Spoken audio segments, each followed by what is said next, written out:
નમસ્કાર મિત્રો, ગુજરાતમાં ફરી એક વખત વરસાદી માહોલ જામવાનો છે અને આગામી કલાકોમાં રાજ્યમાં અનેક વિસ્તારોમાં કડાકા ભડાકા સાથે વરસાદની સંભાવના વ્યક્ત કરવામાં આવી છે. કેટલાક વિસ્તારોમાં ભારે વરસાદની તેજ પવન વીજળીના પડકારો સાથે હોવાની સાવચેતી રાખવી ખૂબ જ જરૂરી છે.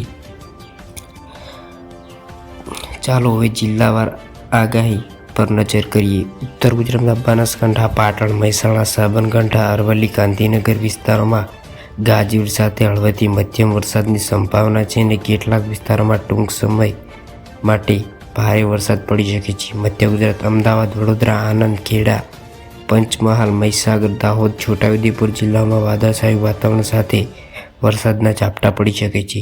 દક્ષિણ ગુજરાતમાં સુરત, નવસારી, વલસાડ, ડાંગ, તાપી, ભરૂચ જિલ્લાઓમાં સારો વરસાદ નોંધાઈ શકે છે અને કેટલાક વિસ્તારોમાં વરસાદ પડવાની શક્યતા પહોંચી નીચાણવાળા વિસ્તારોમાં પાણી ભરવાની શક્યતા છે. સૌરાષ્ટ્ર અને કચ્છ, રાજકોટ, જામનગર, જૂનાગઢ, ગીર સોમનાથ, અમરેલી, ભાવનગર, પોરબંદર, દીવ, દ્વારકા, મોરબી, સુરેન્દ્રનગર, કચ્છ, બોટાદ વિસ્તારોમાં વરસાદના ઝાપટા પડી શકે છે. મિત્રો, હવામાન ઝડપી ફેરફાર થઈ શકે છે, તેથી ભારતીય હવામાન વિભાગમાં સ્થાનિક તંત્ર દ્વારા આપવામાં આવતી નવી સૂચનાઓ પર નજર રાખવી જોઈએ. જો તમને રોજ ગુજરાતમાં હવામાન અપડેટ જોઈએ છે તો અમારી ચેનલને લાઇક, શેર અને સબસ્ક્રાઈબ કરો. જય હિન્દ, જય ગુજરાત.